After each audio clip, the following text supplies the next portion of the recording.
slices of thick grass. Real bag.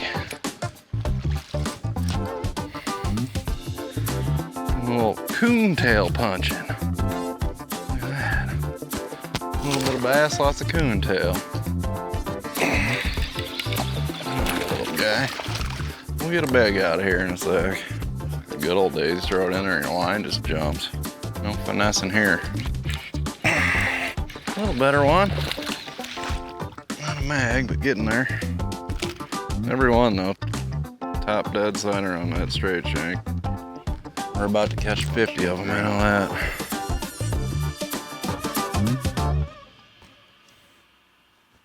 A lot bigger rod than I normally use. I'm usually a 7-foot, 7.3 medium heavy guy. I got a 7.9 heavy. Basically a mat punching rod, but that coontail's thick. I mean, you get one jammed up in there, it's nice to be able to pull them through. Man, looking at it on 360, I really thought this was kind of going to be the deal. This hard bottom right here on the outside edge, but after fishing for a second, there's more, definitely more up in the grass. Oh, little guy. A little different flipping setup here, though. This is some really heavy-duty grass. But this is my heavy grass flipping setup. This is coontail, hydrilla, hard grass, thick grass, stuff hard to get them out of. Start out with the sinker, flipping weight. This is a 3-quarter I'm using today, but this might be an ounce, ounce and a half, depending on how thick the grass is. I'm gonna peg this with a regular bobber stop. Something I learned from watching Greg Hackney. Instead of using the you know, regular bobber stop that comes on the wires. And I'm gonna steal another Denny Brower tip from you. Most people, they'll pull that till it gets real tight and then try cutting it off, and you'll have a little nub of rubber sticking out. It never seems like your bait wants to hang on there perfectly straight.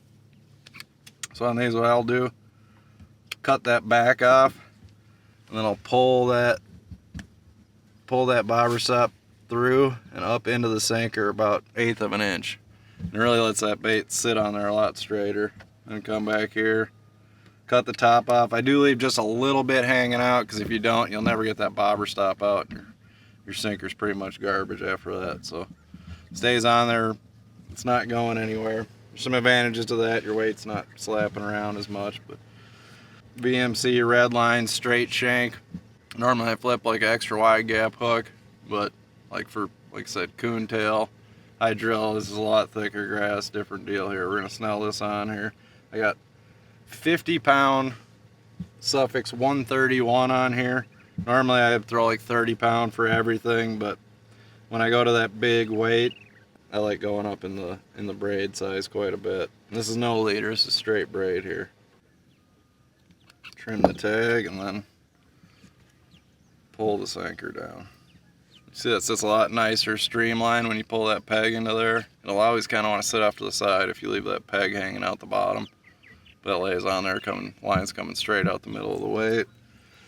We'll top it off with, I mean, this is a reaction bite. You're dropping it in there heavy. I like some kind of crowd with a little bit of action on it. It's a warm water deal, so not really a straight plastic thing, more of something with some actions on it. And with straight shanks, like, you know, if you're using extra wide gap or round bends, you come through the bait and then tuck the point back in there.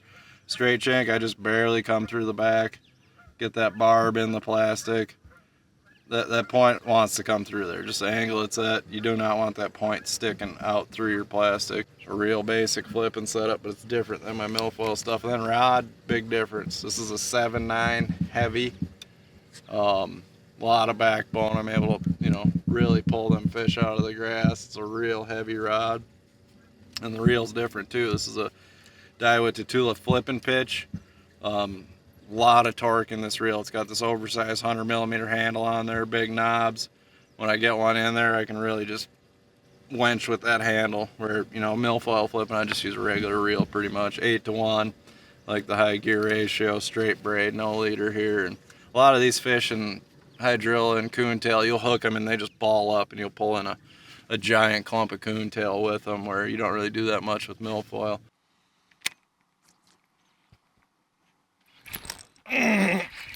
God, that's fun. nice one. There's a nice one. Yes, sir. Yes, sir. There's a chunk. He wasn't coming off. A little different hook set with this setup too. That's a pretty one. Nice fat, thick bass. We'll let him go. You can watch. You don't want to slack line doing this. We're punching a big weight. This is a 3/4, but it'd be the same with anything bigger. Kind of just getting tight on them and leaning back real hard. Not slack line or anything like that. We got a big heavy rod, big heavy line. The red line hook's so sharp. You really just got to lean back. A decent one. That's fun. That was fun. But see, not a big giant hook set. Just kind of getting my line tight and leaning back on them. And a nice chunky bass. Cool. Anytime you're fishing grass like this is submerged grass. I mean, knowing right where your bite came from and putting it right back in there's everything.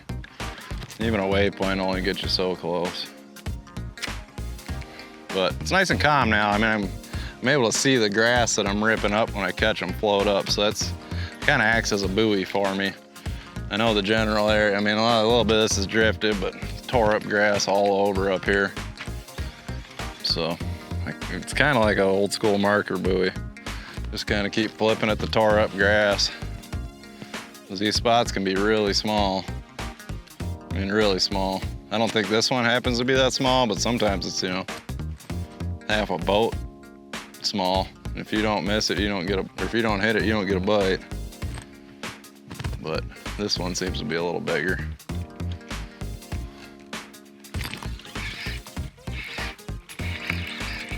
There's another one up off the bottom. Lift it up a little bit. That's it. So I'm thinking coontail's a little more like hydrilla. I think they'll suspend it in a lot more. Whereas milfoil are pretty much, I'm gonna say they're gonna be in that bottom 6 inches every time. There's a little better one. Yes, sir. He's sporty. There's the chunk. Wherever you want him hooked.